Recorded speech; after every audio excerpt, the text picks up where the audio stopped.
Hi, I am Marga Grey and I am the founder of CoordiKids. I've been an occupational therapist for many, many years. In fact, all of my adult life. And I've been working with children for over 40 years. I have come across so many people who suffer from aspects of sensory processing disorder. And because we don't understand the full spectrum of this disorder, we often find it difficult to help these people. And as I said, it's not only children, but it's adults as well. So I would like to today, in this recording, to have a listen and to identify the issues that you think your child or another person in your life might have, and then we can help. If we can't identify the specific issues, we cannot help because it's a complex disorder with many, many different aspects. So I hope you enjoy this recording and I hope I can really help you. Okay, so sensory processing disorder is a condition in which the brain has trouble processing information from the senses. What we are going to cover in this recording is the definition of sensory processing disorder, the theory behind it, what is modulation, what is motor disorders. We're going to identify specific sensory processing disorder issues, the neurodevelopmental stages behind it, and also where to find help for your child. Sensory processing disorder is a process, and if there's something wrong with a process, then we talk about a disorder. So it's sensory processing disorder means there's something wrong with the process to receive and send sensory input. So our body perceives the environment through our senses, and we have little receptors all through our body to register the different sensations in the environment and in our body. These sensations are sent to the brain with messages via our sensory pathways. It's sent to the sensory cortex in the brain processes it there, it sends messages back to the body, and that creates a reaction or a behavior. And that, of course, again, are registered in the brain. So that is the whole process of how the sensory input from the environment is processed in the body and in the brain. So if we talk about sensory processing disorder, we as occupational therapists focus on 8 senses that provide information about the environment. So we have our vision so that we can see what is going on in the environment. We have our sense of taste to be able to taste flavors and food and other objects in the environment. We have our sense of smell to know what smells, and smell can be also a warning sign for the body and for the brain to say there might be gas leaking somewhere, or it can be just a pleasant sensation like the smell of a flower, or of, oh, I'm hungry, I can smell the food and that makes me even more hungry. Then the sense of hearing is also important to perceive what is going on around our body in the environment. It can also be used as a sign for alertness and for danger. If you suddenly hear a very loud noise, you will jump and you will react to that and investigate what is going on to make sure that you are safe. Then we have the sense of touch. That also tells us what is going on in the environment. It can tell us what is the temperature like, is it windy, is somebody else touching us. The brain perceives the sense of touch as very important because it is very close to the body. So if something is going on your skin, the brain perceives it as something to be alert about and to know what's going on, because it can be dangerous for the body and it can be dangerous for your survival. So even the pleasant sensations are perceived as quite important. So the next one is sensations that tell our brain more about what is going on in our body. So the first one is again the sense of touch, because that's part of our body, although it is connected to environment outside the body. Then the other one is a sense of movement, and movement is registered in the little receptors in our inner ears. So it actually tells our body in which direction our head is moving, and because the head is part of the body, you will know in which direction your body is moving. So you use that sense when we are moving, like this little boy running, but it also tells you when you're in the car driving, and your body can be quite still, but you will still have the sense of in which direction you are moving, even if you cannot see. And then you get the sense of body position. We call that proprioception. And that tells the brain in which position your body is, and where your body parts are, which is easy when you sit still and I ask you, where are your feet? And you will look strange. It means my feet are in their shoes on the floor. But if you are busy with an activity, then it's quite important to know exactly where your body parts are. Otherwise, you cannot, for instance, kick that ball accurately. You need to control where your feet are and where they are going. And then the eighth sense is the sense of interoception, and that tells us what is going on inside our body. So that tells us when it's necessary to go to the toilet, what is our heartbeat like, what is our breathing like? Are we having short, shallow breaths, or can we deep breathe? And that will tell us indirectly what is our anxiety levels like in our body. So all of these senses, as you can see in this image, are sent to the brain through different pathways. So at the bottom, you see the receptor level, the receptors in the skin, the muscles, and the joints, and as you know, in many other organs as well in the body, and it's sent to the brain via our spinal cord, and then it goes into the lower areas of the brain, and then through the midbrain, and then it's registered in the cortex. Along the way, there are connections to other areas of the brain, like the cerebellum, like even our emotional state of mind. So that is all very important to know what is going on in the body and around the body in the environment. Important here, as it passes through the different areas of the brain, it goes also through the reticular formation, and we'll talk about that a little bit later. So the process of sensory processing is, let's take the example of this boy who wants to kick that ball. So first of all, he needs to have the intention to kick the ball. He needs to want to do it. Then he needs perception. He needs to know how big the ball is, more or less how heavy the ball is, and he needs to know where the ball is before he can even think of kicking it.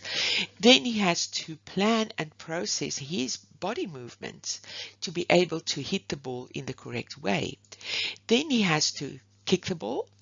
Then he has to act. Then he has to evaluate his success or failure.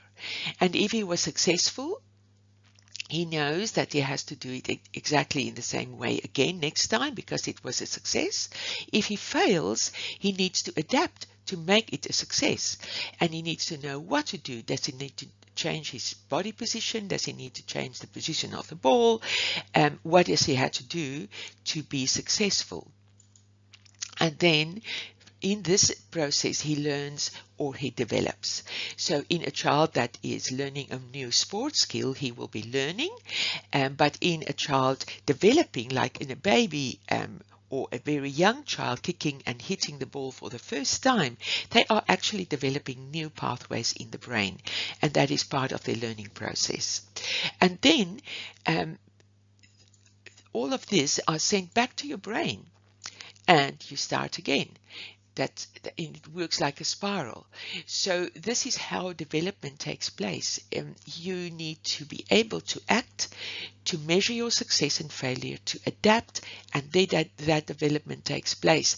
And then you have the intention to do it better next time, and the whole process goes up and up and up, and you develop along the way, and you develop new pathways in your brain, and it all works like a spiral.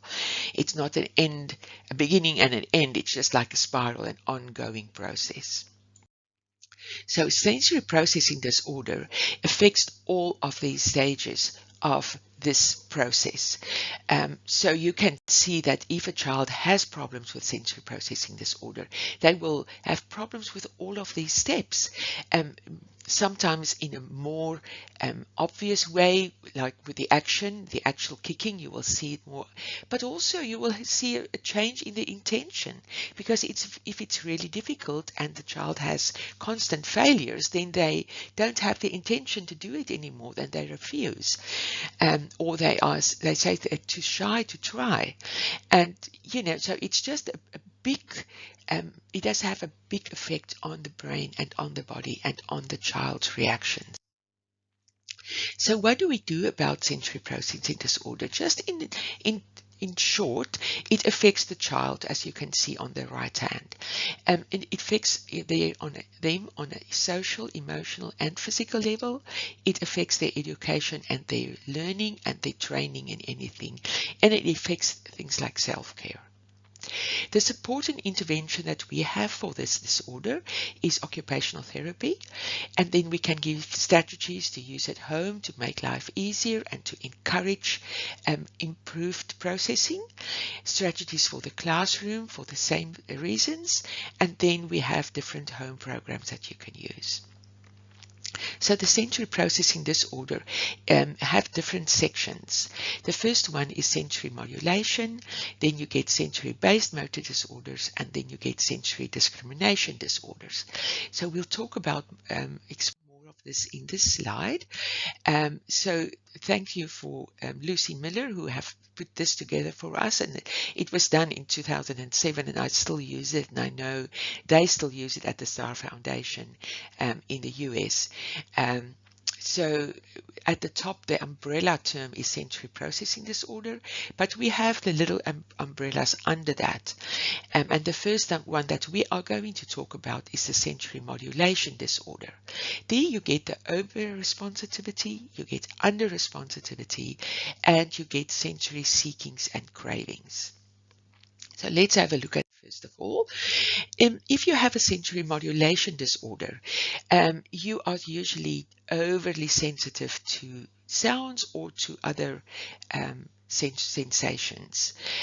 They usually have problems with focusing and concentrating. They can have problems with handwriting and cutting and other fine motor skills. They can have problems with gross motor skills like running or riding a bike. They often hate and try to avoid self-care activities like brushing and washing hair, brushing teeth, even sometimes they hate showers, or sometimes they love showers and hate baths. They can be picky eaters, and that is usually related to the textures in food or strong flavors in food. They can have negative reactions to touch experiences like tickles, and then you get the child who loved cuddles, but only on their terms. So they will ask for cuddles, but if the parent comes from behind and just touch them, then you can get a negative reaction. They can be unaware of normal touch and pain sensations, or they can be overly sensitive to it. They often feel or touch others too hard or too soft. They cannot distinguish between that.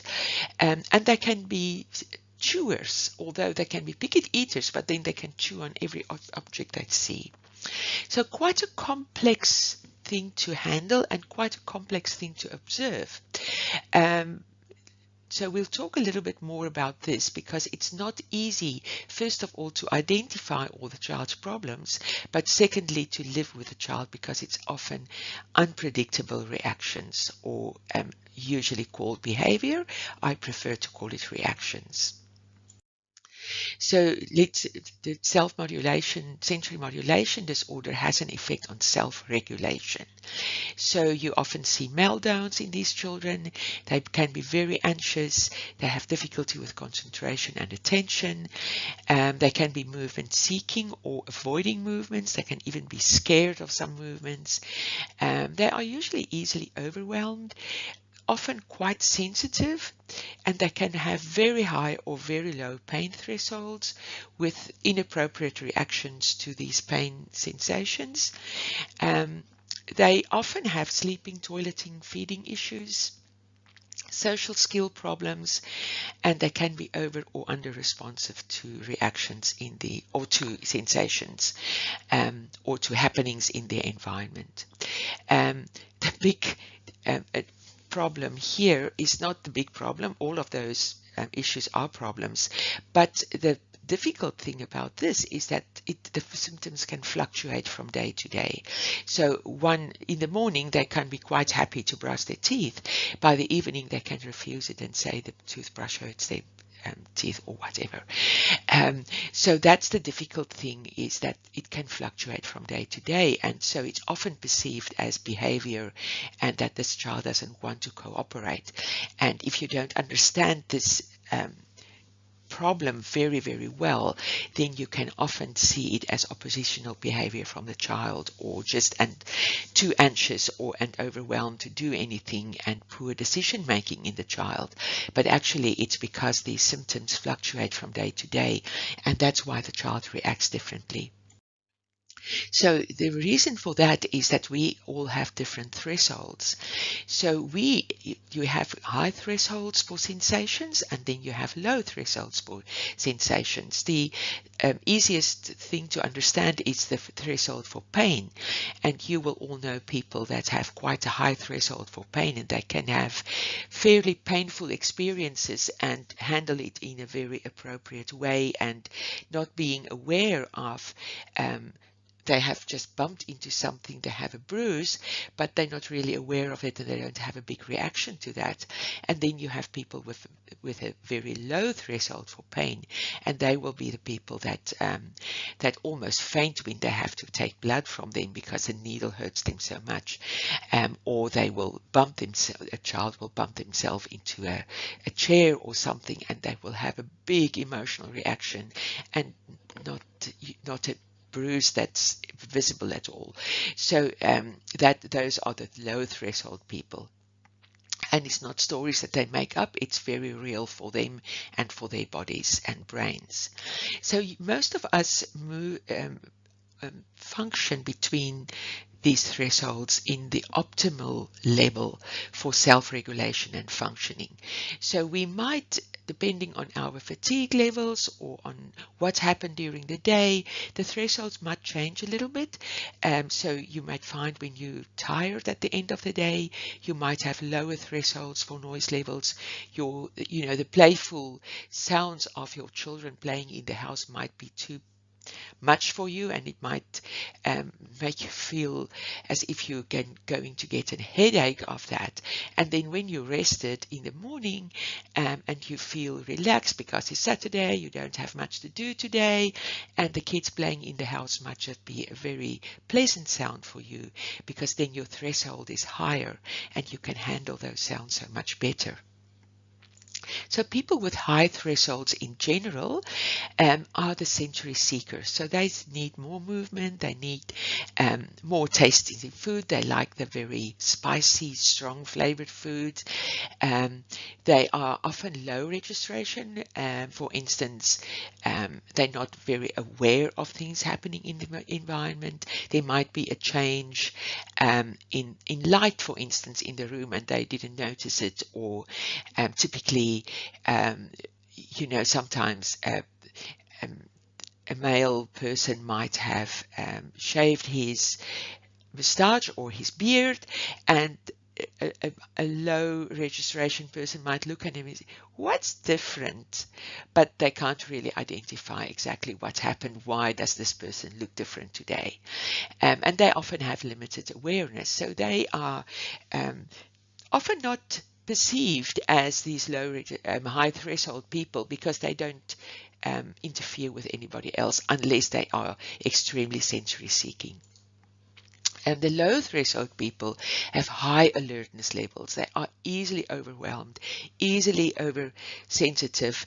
They can be very anxious, and they can even have defensive reactions to what will be perceived as a normal sensation in the environment. They might have defensive reactions to that. So typically the high threshold people have poor attention span. They are the daydreamers, but they can be movement seekers and they can be chewers as well. And that they do that in an effort to increase their attention levels and to increase their ability to perceive the environment in the typical way. The typical low threshold person are often in the fright and flight reactive mode, so they are easily overwhelmed. They can be avoiders. They might avoid situations where there are lots of people. They might avoid sounds. They might avoid strong flavored food. So they are, but they are definitely the anxious person. So once again, let's get back to this image of the sensations moving from the receptors to the cortex of the brain. And as I said before, there in the circuit level in the midbrain, it moves through the reticular activating system. And this system works like a filter. So in this image, you can see the sieve who catches all the sensations in the environment, but it only leaves one little sensation through. So at the moment, it can capture all the noise levels in your house where you are sitting and listening to me. It can capture the feelings of the clothes on your body. It can capture the feeling of the earphones in your ear if you're using that. It can capture the images on the wall in the room. It can even perhaps capture the images of the person next to you also listening to this webinar. And then it leaves you, because it captures all of those sensations, it leaves you to be able to focus on the image on the screen and on my voice. And if those sensations are the only sensation that the reticular activation system sends to your brain, then you can concentrate really well on what is going on in this recording. So that's we talked about the modulation disorder and the thresholds, and I hope you understand that now. The next umbrella under the big umbrella of sensory processing disorder is sensory-based motor disorders. And there we get the condition that we call dyspraxia, which we'll talk about, and also postural disorders. So these people have difficulty navigating this world. Their bodies just don't want to do what their brains tell them to do. So they know they want to kick the ball and they know they want to shoot a goal, but the body just don't react in the same way as another child's, and they just miss, or they miss the ball, or they get distracted by other things. So when they have sensory motor difficulties, they are often, as young kids, slow to reach developmental milestones to do with motor, like crawling and walking. Other kids can be very fast crawlers and walkers, but they don't crawl for a long period of time, and once they walk, they are pretty clumsy. Some of them are quite good, but they have poor perception levels, and that's why they are not excellent in sport. So sometimes they don't crawl at all. In general, gross and fine motor skills are below average.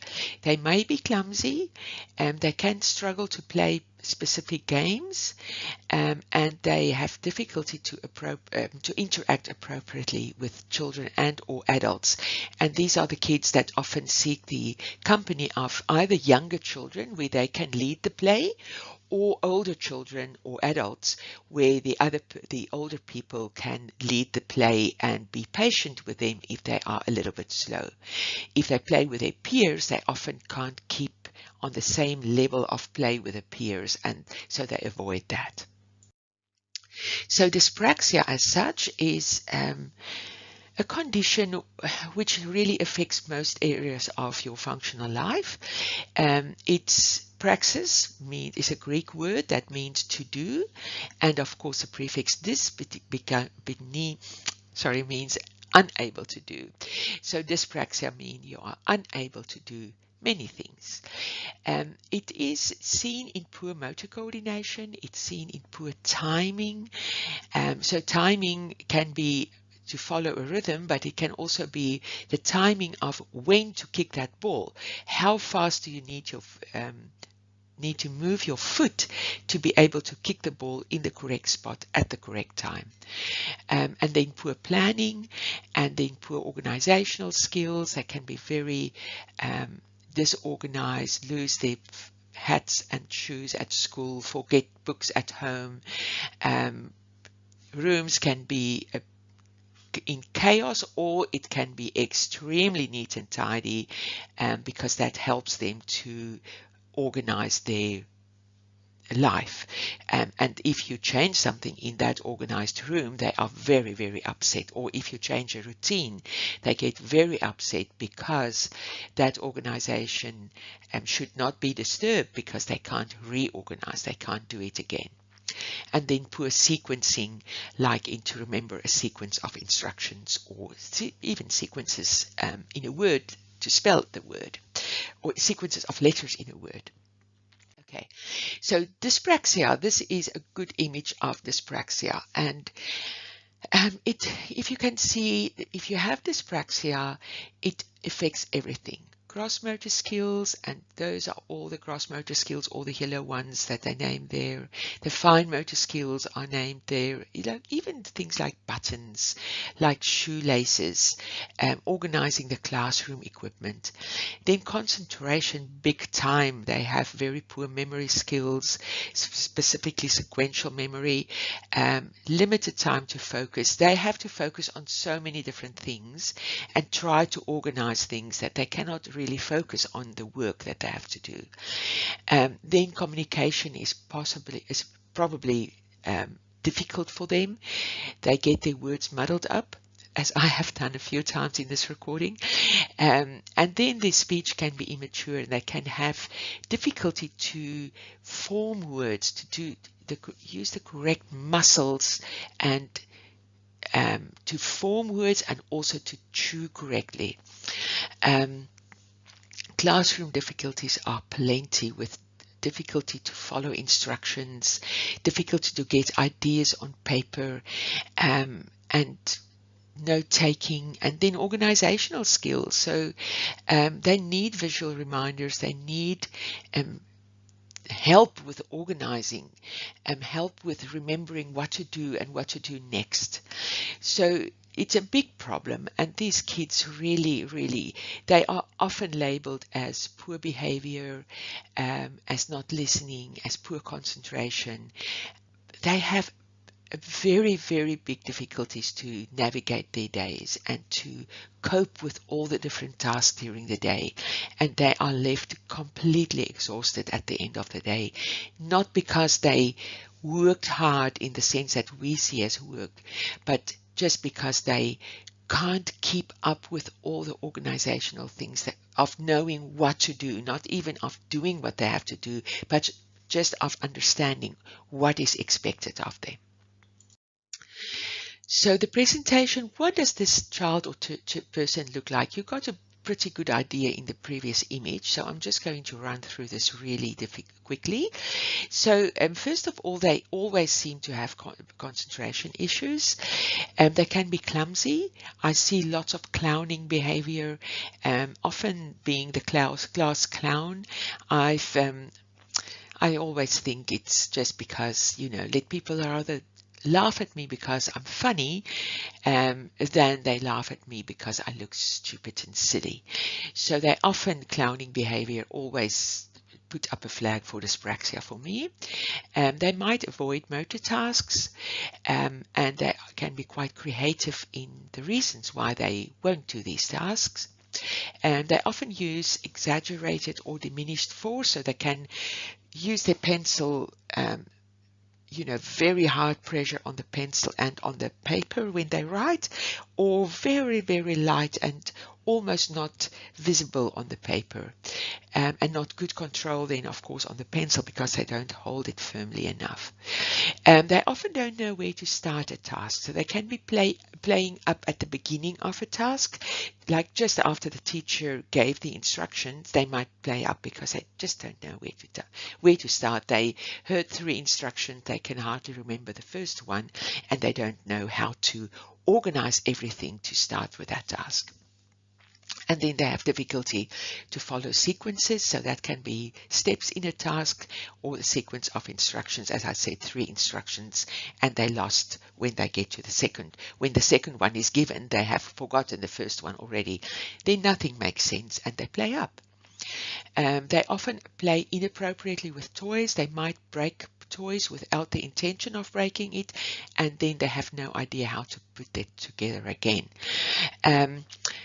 With the older kids, the parents often say they love playing Lego, and they're excellent in playing Lego. They create the most beautiful structures with Lego, but they seldom use design. So they won't use the given designs that they give when you buy the Lego.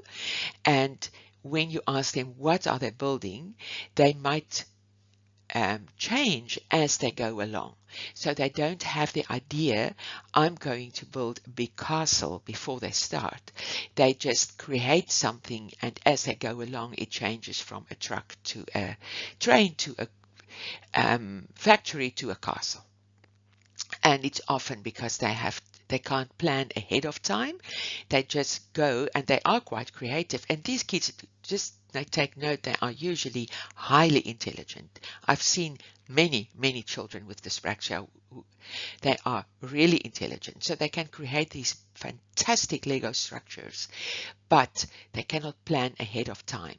So they go as they go along. It's not a planned and an organized activity. Then they often prefer to play on their own, or as I mentioned before, they seek the older or younger peers or adults to play with, and then the concentration that I have mentioned. So if they have sensory-based motor disorders, so that's more the postural disorders. So then they have problems with muscle tone, they can have poor balance, poor core muscle strength, ability to operate muscles and their own body successfully. So that's more ability to operate. It's not so much planning as with dyspraxia. They can be labeled lazy or clumsy.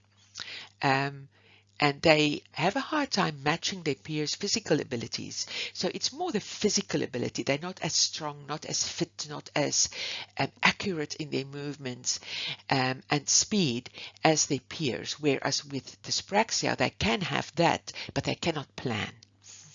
And these kids also have, with the postural disorder, often have difficulty to sit still because they can't keep those muscle strength up to maintain a good posture.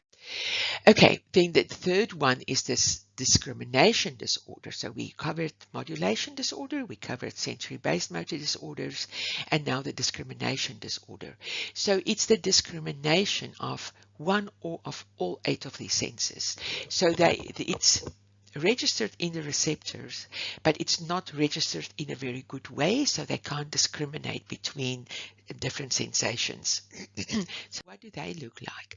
You get all the sensations on the left, and on the right, I've just put out a few. It's quite a tricky thing to identify. So the discrimination, visual, poorly ability to discriminate between visual images. So to discriminate the young child between a circle and an oval, older child between the letter W and V, for instance, or the word bad and dad. They might confuse that.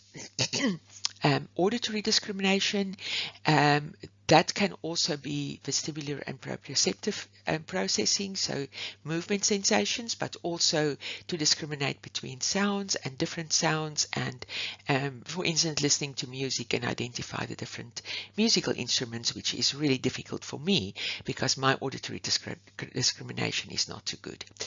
Then touch is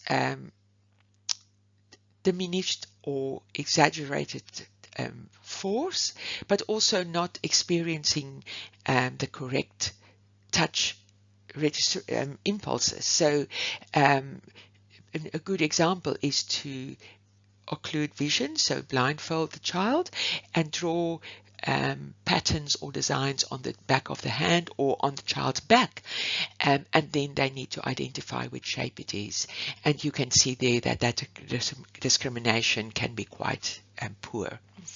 Then to discriminate smells and taste, and we all know that we get people like those participating in MasterChef who can really taste and smell very, very well, and they can even identify like 7 or 11 ingredients in a sauce, where I might be able to say it's a sweet sauce or it's a sour sauce, and that will be that.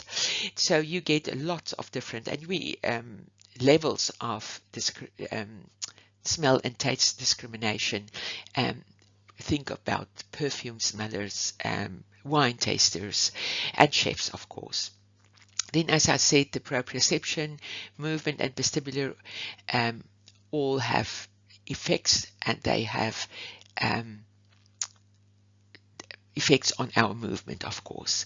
And then the interoception is to know when to go to the toilet, so they might wet their pants, or they will be those kids that are always just a little bit too late. They're just too much involved in play to register that sensation that I need to run for the toilet. The same thing might happen, that they might be very unhappy and not knowing that it's actually a sign of they being hungry or extremely tired and they need to rest or they need to eat something. So it might be, as I said, it might be one sensation which might not really affect their functioning during the day, but if it is affecting something like the movement sensation, then it might affect a lot of tasks during the day. And of course the interoception, as I mentioned, with the talking. Okay, so these discrimination problems, touch, they usually have poor fine motor skills. They have difficulty to know where they have been touched, so the position of the pen in the hand. They often have to use their vision to hold the pen correctly. And then to manipulate small things like beads and coins and without using vision is often quite a problem. Discrimination problems regarding movement, poor gross motor skills, they can be clumsy, bump into things, they can fall over their own feet, and they often have resistance to be active and to move around. And they can be very scared of movement sometimes. And then force, so too little or too much. They can break toys without intention. They can too little or too much pressure on pencil. Too tight or too light hugs and cuddles.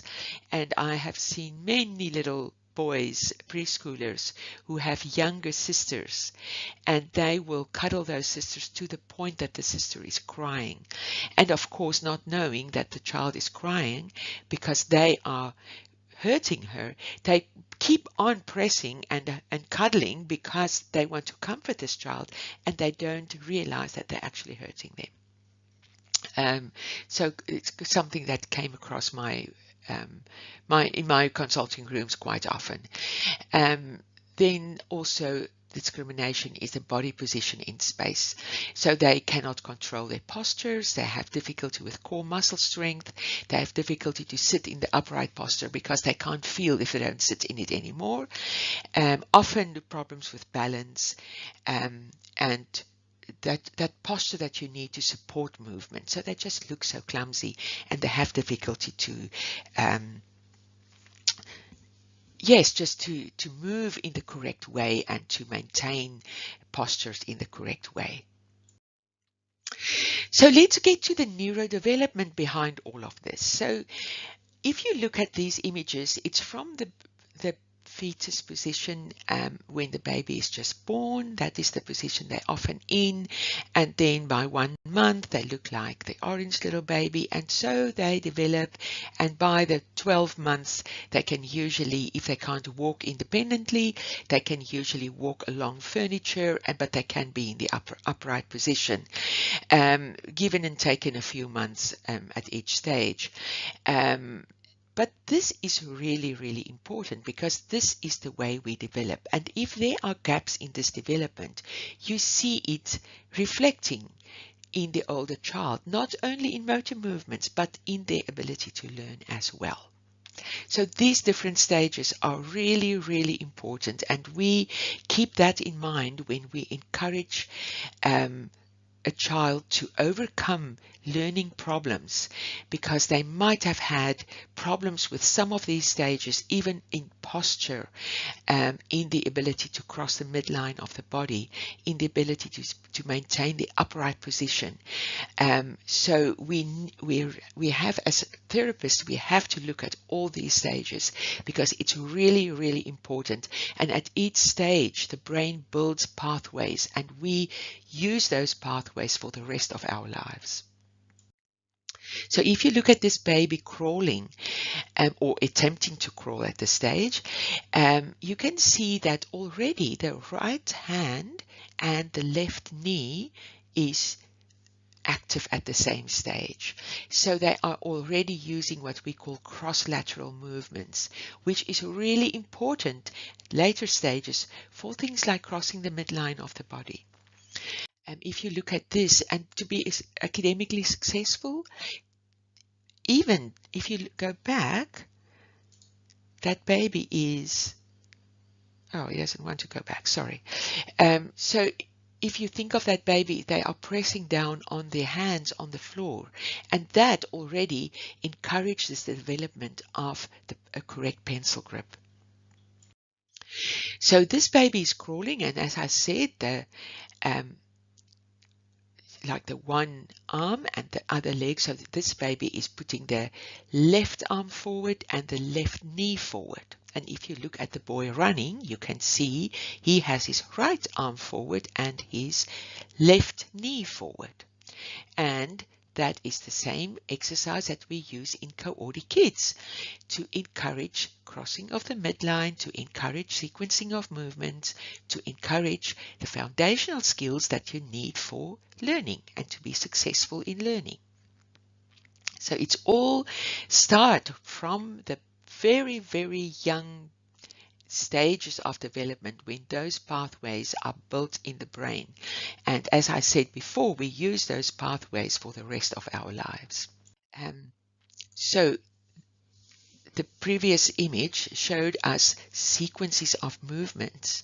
That helps with the sequence of the letters in the alphabet. To remember that, it helps with sentence construction. So that's a sequence of words in a sentence. It helps with maths. Maths are all patterns, like music. It's all patterns, rhythms, sequences. It helps you to remember events in the correct sequential order. What did you do this morning at school? Before morning tea, or was it after morning tea? Was it before lunch or after lunch? What did we do today? We went to the park. Was it before school? Was it after school?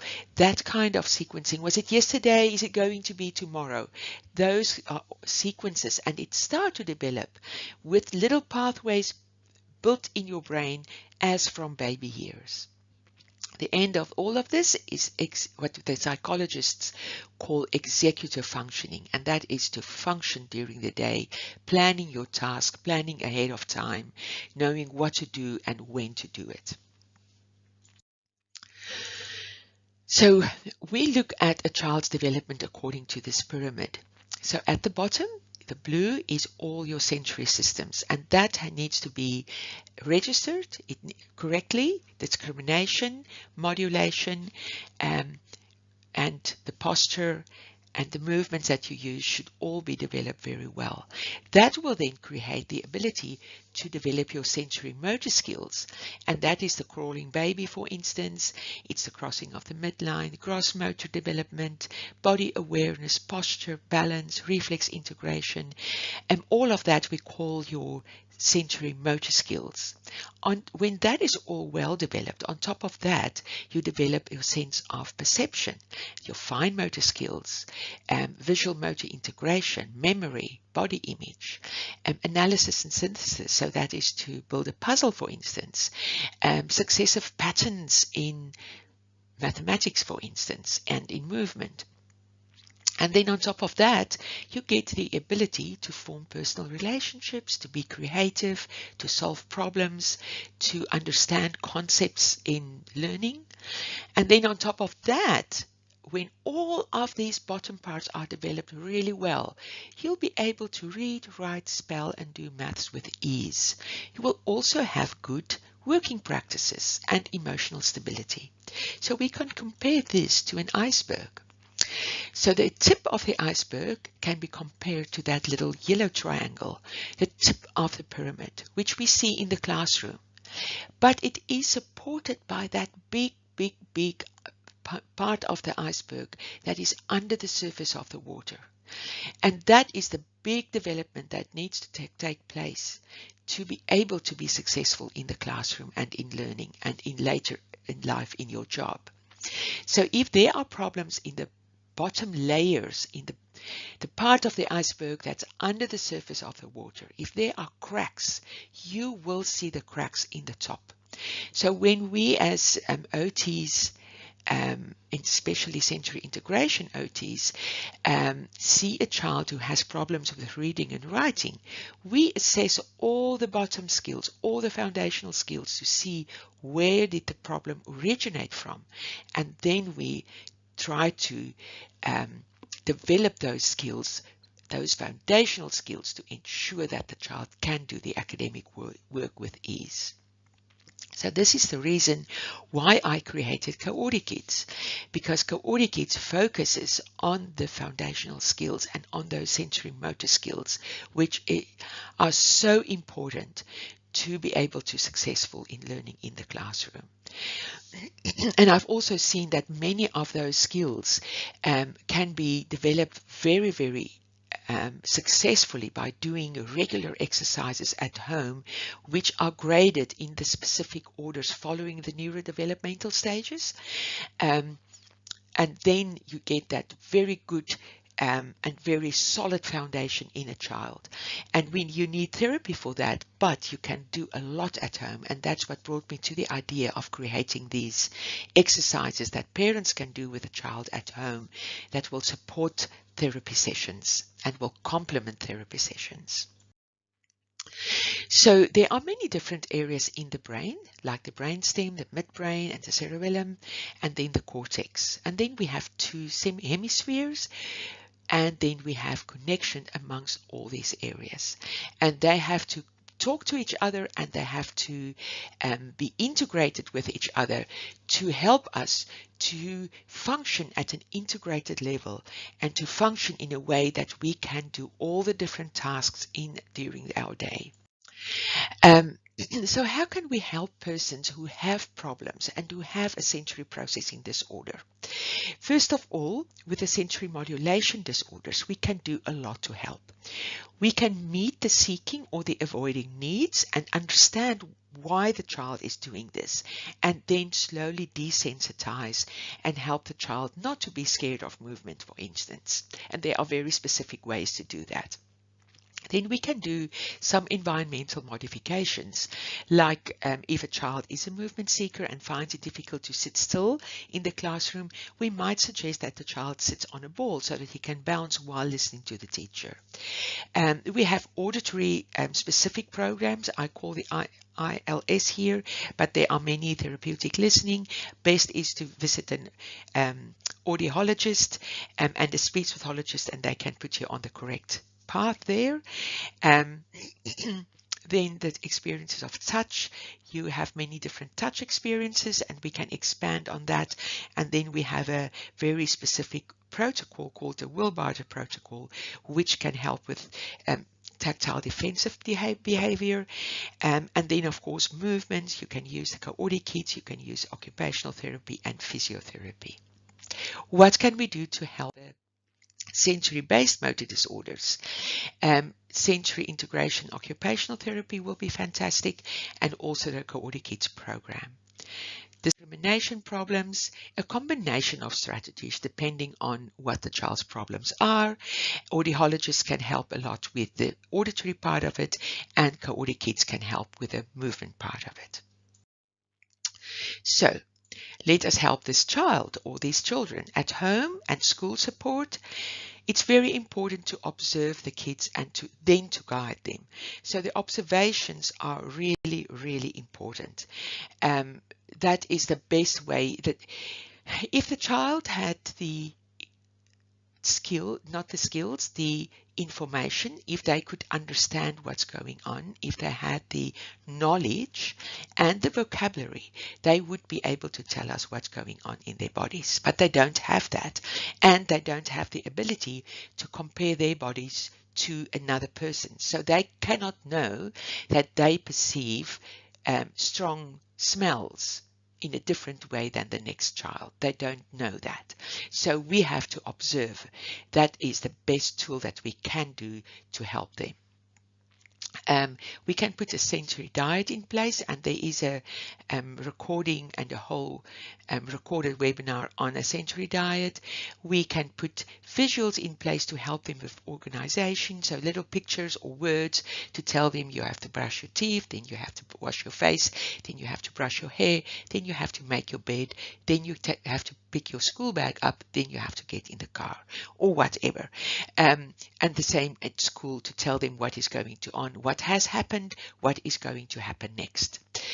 So we can have very specific and structured routines that will help them a lot. And I see a lot of children with sensory processing disorder whose parents tell me that they had the same thing. And if you look into the household, then, and not to criticize, but just to tell you what is happening, is that often parents had the same issues, and they have also difficulty with organization skills. So there are often very few routines and structure in the home environment, which is not helpful for anybody. So it might be a good idea to get somebody in, either a therapist or a family member who is a very good organizer, and listen to this person and get a structure and a routine going in a home. Same in the classroom. Some teachers are very good organizers. The classrooms are very structured and well organized. Other teachers are more creative persons, and their classrooms are much more relaxed. But the kids with these problems find it very difficult to cope in those classrooms. So just observe the child, and if they need a routine and a structure, please provide it to them. And then there are member groups on Facebook, and there are parent support groups on Facebook, and it's actually sometimes quite good to read through that. Some parents give really good advice to other parents. And then, of course, there are many websites on sensory processing disorder. You can also visit the CoordiKids website. There are many blogs that you can read, and advice that you can receive. And also, we put a lot of Facebook posts on that give information, but also support to parents. So other ways to help is with specific intervention in the home and classroom, some modifications to help these kids. Some of them don't want to work in groups. Some of them find it really tricky to write assignments or assessments in the classroom situation, and they focus much better when they can sit in the teacher's a little separate room. And then, of course, also individual therapy is really important. You can have the interventions of in the classroom, so we can have different classroom strategies, and then you have CoordiKids interventions, which can be the home program, it can be groups, and it can be individual sessions. We have providers that can do the groups and the individual sessions, and also we have the CoordiClass program, which you can use in the classroom, which is very helpful. So that is that. So that is a sensory processing disorder in a nutshell. If you have problems, please contact us. We have plenty of other recorded webinars which you can listen to. Just give us a phone call, send us an email and ask for more information. Give us a little bit of information about your child, and we will be there to help you and to assist you. Thank you so much for listening.